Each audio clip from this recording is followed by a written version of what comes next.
네, 안녕하세요. 공부하는 엄마 하은맘입니다. 정확히 말하면요, 일하고 공부하는 엄마인데요. 저는 마흔에 첫 딸을 낳고 이제 겨우 3살 박이 딸아이를 키우고 있는 워킹맘입니다. 몇 개의 직업을 거치면서 현재는 부동산 쪽 분양 상담사라는 직업을 갖게 되었고 6년째 이 일만 쭉 하고 있는데요. 기회가 되면 제가 가졌던 직업들 그리고 분양 상담사라는 일에 대해서도 자세히 소개해 보겠습니다. 개인적인 이야기를 잠시 하자면요. 저는 30 중반쯤까지는 크게 모은 돈이 없었어요. 워낙 하고 싶은 것, 배우고 싶은 것 정말 많았거든요. 자기 개발이라는 명분 하에 저 자신한테 많은 투자를 했었고요. 대학교 때부터 국내외 여행도 많이 다녔고 취업해서도 듣고 싶은 강의나 프로그램들도 신청해서 많이 배웠었어요. 그런데 이후에 30을 넘기자마자 좀 어설프게 제대로 준비도 없이 개인 사업을 하겠다고 몇 년을 시간 낭비, 돈 낭비를 했었거든요. 또 사업한답시고 이 사람 저 사람 정말 많이 만나면서 쓴 돈도 상당합니다. 네, 미래에 대해서 걱정은 했지만 딱히 큰 준비는 하지 못했었어요. 당시에는 정말 하고 싶은 일, 꿈을 찾는 것이 더 우선이라고 생각했었거든요. 그런 30 중반쯤 됐을 때 그래도 1억 정도 현금은 있었거든요. 근데 그것도 정말 오랫동안 알고 지냈던 분이 사업하는데 좀 빌려달라고, 투자해달라고 부탁을 해서 덜컥 빌려주게 됐어요. 근데 다행히 제가 좀 형편이 어려워지면서 돌려달라고 했는데, 한꺼번에 1억은 못 돌려주시고, 이제 몇백만 원씩 수십 차례 나눠서 되돌려 주셔가지고, 좀 야금야금 생활비로 쓰게 됐죠. 그랬더니 더 남는 게 없는 거예요. 근데 이때 더 우울했던 일이 뭐냐면, 아, 내가 이런 곳까지 가서 살아야 되나 싶을 정도로 진짜 오래된 낡은 빌라, 햇볕도 잘 안 들어왔던 빌라에 이사까지 가야 했던 일이거든요. 돈이 없어서 주거비라도 좀 아껴보자 이런 마음에 수년 전에 경매로 그 낙찰받아 놨던 작은 투룸 빌라가 있었어요. 거기에 세입자가 살고 있었는데 마침 나간다고 하더라고요. 그래서 제가 서울에서 인천까지 이사를 갔습니다. 사업도 잘 그때 안 되던 시기여서 이사까지 가니까 너무너무 우울한 거예요. 근데 지나고 보니까 그때 경험이 아무 쓸모 없지는 않았더라고요. 사람들 상대하는 방법이나 세상을 살아가는 처세나 힘든 것들 좀 겪고 나서 극복하는 방법들, 제 나름대로 인생 공부는 좀 혹독하게 했다고 생각을 해요. 뭐든 쓸모없는 경험은 없으니까요. 이렇게 거의 빈털터리에 가까웠던 제가 지금은 그래도 분양권 포함해서 아파트 몇 채와 또 오피스텔 그리고 분양상담사 팀장으로 근무하면서 높은 연봉으로 만족스러운 삶을 살고 있는데요. 제 스스로 자산을 구축하게 됐던 이런 과정을 간단하게 설명을 좀 드리려고 합니다. 물론 요즘은 워낙 부동산으로 엄청난 부자가 된 분들이 많아서 제 상황이 아무것도 아니라고 생각하실 수도 있는데, 오히려 저처럼 좀 평범한, 그리고 좀 힘든 상황이었던 분들은 좀 공감이 많이 가지 않을까 싶거든요. 아, 저는 원래 6년 전 분양 상담사라는 일을 시작하기 전부터 부동산에 조금 관심이 많았어요.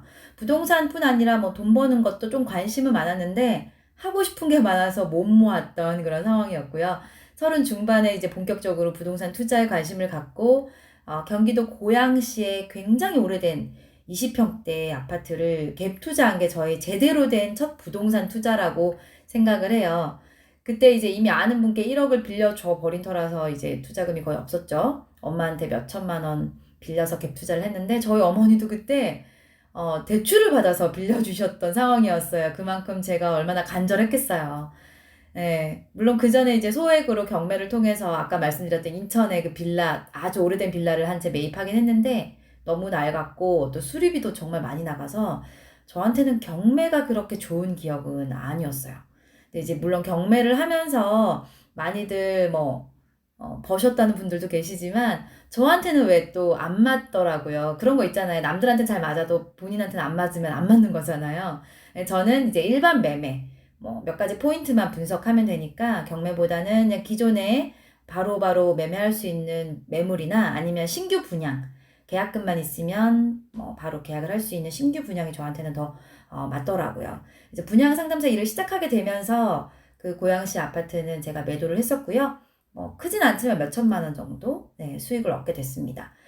처음으로 몇 천만 원 정도 수익이 생기니까 굉장히 기쁘더라고요.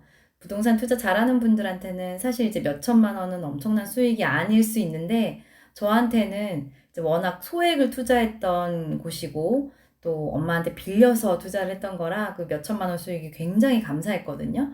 노동으로 일해서 벌었던 것보다 이제 단기간에 더 많은 이렇게 자산이 늘어나는 걸 직접 보니까 공격적으로 좀 해야겠다 이런 생각이 들더라고요. 그래서 이제 그때 제가 일했던 아파트 미분양 현장에 분양권을 줍줍을 했고, 그때 당시에 줍줍했던 분양권이 바로 지금 인천 청라에 최근에 입주한 아파트 중에 하나입니다. 각종 호재가 청라에 좀 터졌었거든요. 연예인들도 이사를 좀 많이 온다는 게 알려져서 청라에 최근 이제 신축 아파트는 굉장히 많이 올랐어요. 분양받은 후에 3년 지나서 저희가 실제로 입주를 했고 또 1년 정도 살다가 작년에 이제 이사를 나왔어요. 아기 태어나서 잠깐 1년 정도는 거기서 살았는데 굉장히 뿌듯하더라고요. 제가 직접 벌어서 샀던 집이라 그런지 너무너무 뿌듯하고 행복했는데 지금은 이사를 왔습니다. 그 이야기는 잠시 후에 해드릴게요. 제가 일단 분양상담사 일을 하다 보니까 부동산 투자 영역 중에서도 분양권 쪽으로 조금 투자를 더 많이 하는 편이에요. 관심도 더 많이 가고요. 그 이후에도 분양했던 현장에 분양권을 사기도 하고 또 일 안 했던 현장 중에도 관심이 있었던 지역은 분양권을 한두 개 더 사고 팔곤 했었어요. 많이는 안 샀고요. 제가 그렇게 막 단기로 여러 개를 사고 팔고 하는 그런 스타일은 아니고 한 1년에 하나 정도, 2개 정도 이렇게 사고 팔았던 것 같아요. 무턱 분양받은 그 아파트 잔금하고 또 여윳돈 만들기 위해서 제가 아기 낳기 전후 몇 달 쉰 거 말고는 계속 일을 했었어요. 예, 일을 하고 이제 남편하고도 맞벌이를 하다 보니까 돈이 모이더라고요. 잔금 치르고 현금이 좀 모였을 때 그 생활비로 많이 써버릴 수도 있겠다는 생각이 들어서 소형 오피스텔도 한 채 샀고요. 분양으로, 물론, 네. 분양은 계약금 10%만 있으면 되니까 저처럼 수입이 불규칙하거나 또 목돈이 많이 없는 분들한테는 좀 유리하지 않나라는 생각이 듭니다. 특히 이제 아파트 같은 경우는 저는 청약으로 당첨될 수 있는 상황이 아니에요. 뭐 무주택 기간도 짧고 또 가점도 워낙 낮아서요. 그래서 대부분은 미계약된 그 분양권을 줍줍해서 다 계약을 했고요. 작년 연말에는 이제 남편 설득해서 이사를 했어요. 어디로 했냐면 그 신축 빌라 월세로 이사를 했거든요. 그 아까 전에 말씀드렸던 청라에 분양받았던 아파트가 워낙 시세가 많이 올라서 좀 아깝다는 생각이 많이 들더라고요. 아기도 어린데 방을 3개를 굳이 쓰지도 않는데 그 넓은 집에 이렇게 집에 돈을 깔고 있어야 되나라고 남편을 계속 설득을 해서 결국 제 설득에 넘어왔죠, 남편이. 이게 너무 고마워요, 지금 생각하면. 남편은 내표하지 않았어요. 좋은 집에 살다가 이제 조그마한 빌라로 가기가 싫겠죠. 지금도 싫어해요. 근데 결국에 일단 제 얘기대로 신축 빌라로 옮겼고 저희는 청라에 그 아파트는 전세를 줬고 담보대출 다 갚고 빚도 줄이고 여윳돈이 또 생겨서 제가 그때 또 질렀어요. 예, 평택의 그 고덕국제 신도시에 당시에 작년 12월쯤, 11월쯤 이제 미분양 아파트가 광고를 좀 많이 하고 눈에 들어오길래 분석을 하면서 제가 이거 잡아야겠다 이런 감이 오더라고요. 근데 비가 엄청 억수같이 쏟아지던 날이었거든요. 예, 저희 아기가 뭐 거의 돌 지난 지 얼마 안 됐을 때 아주 어릴 때였는데 어디서 그런 용기가 났는지 제가 그 억수같이 쏟아지는 비를 뚫고 평택까지 지하철 타고 택시 타고 내려갔어요. 그때 이제 마침 제가 조금 쉬고 있을 때여서 시간도 났고 또 여윳돈 생긴 걸로 어디 투자하면 좋을지 계속 눈여겨봤었는데 마침 제 레이더망에 딱 걸렸었죠. 근데 지금은 다행히 12월부터 작년 12월부터 이제 평택 고덕국제 신도시 2단계 아파트도 굉장히 많이 인기가 있고 지금은 거의 미분양은 없어요. 그래서 그때부터 분위기가 많이 올라와서 정말 다행히 지금은 안심을 하고 있는데요. 또 최근에는 지방 분양권 하나 정리했고 그리고 서울에 집을 마련을 했죠. 드디어 3년 후엔 저희가 이제 서울로 이사를 갑니다. 3년까지는 이 작은 빌라에 계속 살아야 돼요. 네, 지금 제가 이렇게 촬영하고 있는 이 방도 말씀드린 그 신축 빌라, 작은 빌라에 제가 서재로 꾸며놓은 방이거든요. 아무튼 이렇게 저의 짧은 투자기를 말씀을 드렸는데, 정말 투자 잘하는 부동산 고수분들만큼 제가 성공했다고 말씀 못 드려요. 그런데 이제 제가 약 6년 동안 나름 분양 상담사 쪽으로도 성장을 정말 많이 했고요. 또 자리도 좀 잡았고, 일 좀 잘한다 하는 팀장으로 좀 인정을 받고 있어요. 예, 그리고 그 사이 제가 세상에 하나뿐인 우리 사랑하는 딸도 낳고 키우고 있으니까 이 정도면 정말 만족합니다. 네, 전체적으로 제가 공격적인 투자를 하면서 좀 느낀 바가 있는데 어떤 지역이나 물건에 대해서 선입견을 가지면 좋지 않더라고요. 저는 이렇게 남들 얘기나 뭐 인터넷에 안티 악플 이런 것 읽으면서도 많이 영향을 안 받았던 것 같아요. 최대한 선입견을 배제하고 좀 객관적인 자료를 좀 분석을 하고 또 최근에 사람들의 어떤 취향이나 트렌드가 어떻게 바뀌는지 계속 많이 관찰을 했던 것 같고요. 특히 뭐 오피스텔이나 주상복합 안 오르니까 사지 마 이런 분들 정말 많죠. 그런데 이제 오피스텔도 주거용 오피스텔 같은 경우는 특히 서울 같은 경우는 몇 억씩 오른 데가 정말 많거든요. 그리고 청라에 제가 샀던 아파트도 사실은 주상복합 아파트였는데 지금은 거의 분양가의 2배 이상 올라서 뭐 주상복합이니까 안 오른다 이런 말들 하셨던 분들 제 주변에 좀 있었어요, 당시에. 근데 이제 그런 말씀들이 쏙 들어갔죠.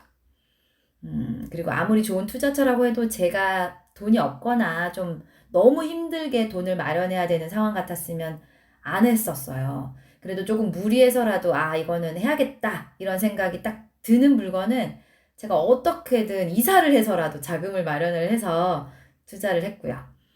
제가 이제 집을 한 채 마련을 하고 계속 그 집에 살았어도 정말 좋았겠지만 집 한 채만 갖고 있으면 그 집 시세가 오른다 해도 다른 집들이 워낙 많이 오르니까 또 이사를 가려면 더 많은 돈들이 있어야겠죠. 그래서 집 한 채로는 부자가 안 되겠다 이런 생각이 들더라고요. 그래서 계속 제가 시간이 날 때마다 돈이 여윳돈이 조금이라도 생길 때마다 그 돈이 적으면 적은 대로 어느 정도 목돈이 모이면 모이는 대로 계속 투자를 끊임없이 했었던 것 같아요. 최근까지도.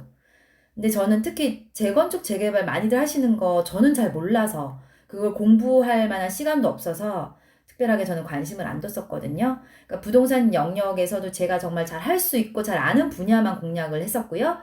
네, 그럼 정리를 한번 해볼게요. 단기간에 자산을 늘리는 방법. 네, 첫 번째는 개발 호재가 많고 수요에 비해서 공급이 부족한 지역에 기존의 아파트를 사거나 웬만하면 신축으로요. 아니면 분양을 받는 겁니다.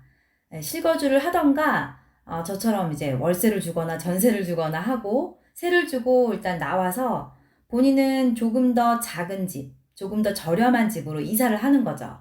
만약에 꼭 학교를 다녀야 되는 중고등학생 자녀가 있는 분들, 뭐 초등학생 자녀가 있는 분들은 어쩔 수가 없는데 저처럼 아기가 아주 어려서 아직은 학군이나 이런 게 중요하지 않은 분들은 웬만하면 신혼 때부터 아기 어릴 때부터 좋은 집, 넓은 집, 비싼 집에 살지 마세요.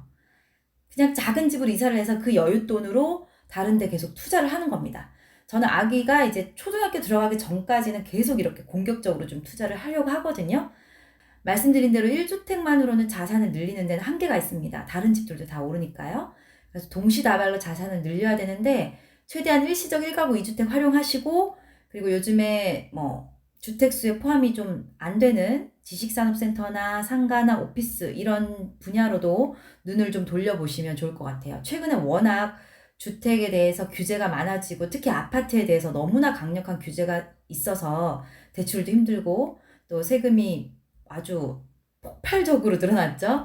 예, 그래서 요럴 때는 조금 주택이 아닌 다른 분야로 눈을 좀 돌리시면 좋을 것 같아요. 그러니까 그때그때 어떤 규제에 맞게 조금 유리한 방향으로 투자를 하시면 좋지 않을까 싶습니다. 지방은 특히나 이제 광역시 위주로만 투자를 하셨으면 좋겠어요. 그래야지 조금 안전하더라고요. 그리고 유주택자들, 특히 이제 1주택 이상인 분들은 청약 당첨은 거의 안 되시죠? 아파트 이제 투자는 미분양 난데, 분양권 줍줍 또는 꼭 아파트가 아닌 주거용 오피스텔이나 도시형 생활주택 이런 아파트 대체 상품도 좀 보시면 어떨까 싶은데 제가 아까 잠깐 말씀드린 대로 주거용 오피스텔 중에 3룸, 뭐 2룸 이상 조금 중대형 오피스텔은요 아파트 오르는 것만큼 굉장히 많이 오른 곳이 많아요. 물론 서울이나 수도권에 좀 국한된 얘기고 지방은 주거용 오피스텔이 별로 오른 데가 많지는 않더라고요. 뭐 오른 데가 없다 이건 아니고 확률적으로 서울 수도권은 주거용 오피스텔이나 도시형 생활주택이 이제 아파트 대체 상품으로 오른 곳이 점점 많이 늘어나고 있습니다. 투자금이 진짜 얼마 없다. 나 한 1,000만 원, 2,000만 원밖에 없다. 그러면 원룸이나 1.5룸 이제 소형 오피스텔 있죠. 그런 거라도 분양을 받으세요. 작은 이제 원룸 오피스텔도 입지가 좋은 서울 지역이나 이제 수도권의 초역세권에는 한 1년에 1,000만 원 가까이 원룸도 오르더라고요. 분양받고 나서. 실제로 제가 몇 번 봤어요. 그런 물건들을. 그래서 정말 내가 돈이 없다. 차라리 뭐 예금, 이자율 얼마 안 되는 예금 통장에 넣어 놓는 것보다는 원룸 오피스텔이라도 분양을 받으시는 게 어떨까? 네, 이런 생각이 듭니다. 그래서 아무것도 안 하는 것보다는 그래도 나으니까요. 이렇게 자기 상황에 맞게 또는 어떤 규제를 피해서 조금 영향이 덜한 분야로 옮겨가면서 계속해서 공부하시고 또 부동산 카페나 어떤 스터디 모임 같은 데도 참여하시고 조금 그 관심을 계속 유지를 하셨으면 좋겠어요. 그래서 가만히 있으면 절대 안 되는 거죠. 쉬지 않고 계속 이제 여러분들 투자금이나 어떤 상황에 맞는 그런 투자처를 찾아서 계속해서 투자하시고, 이렇게 좀 지르셨으면 좋겠어요. 그냥 뭔가 질러놔야 이제 돈이 이렇게 모이고 좀 아껴야겠다는 생각이 들거든요. 제가 그랬기 때문에 제 경험담을 말씀을 드리겠습니다. 네, 이상 좀 저의 경험담을 말씀드렸는데 어떠셨는지 모르겠어요. 궁금하신 점 있으시면 댓글로 남겨주시고요. 또 제가 다음에는 분양 상담사라는 직업에 대한 이야기라든지 이 분양에 대해서 조금 더 쉽고 편안하게 정보를 들려드리도록 할게요. 감사합니다.